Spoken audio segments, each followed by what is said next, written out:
بطولة كأس العالم للأندية. في الفيديو اللي فات اتكلمت عن البطولة اللي تم إنشائها قبل بطولة كأس العالم للأندية. النهاردة هتكلم عن أول بطل لبطولة كأس العالم للأندية عام 2005. بطولة كأس العالم للأندية عام 2005 اتعملت في اليابان وضمت 6 فرق من جميع أنحاء العالم، لكن كان في حتة غير عادلة ولحد دلوقتي لسه موجودة، اللي هي بطل ليبرتادورس وبطل أوروبا معفيين من الدور التمهيدي اللي بيلعبوا باقي الفرق. قدر نادي ساو باولو البرازيلي إنه ياخد البطولة في نهائي صعب قدام ليفربول، إن هو يكسب 1-0 بس على النادي.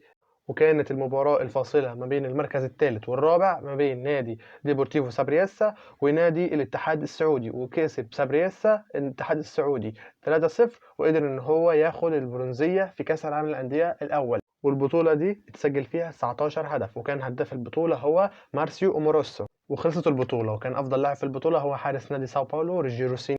ما تنساش الفولو، تصلي على النبي. والسؤال المرة دي، حارس مرمى نادي ساو باولو روجيرو سيني دخل موسوعة جينيس في إيه؟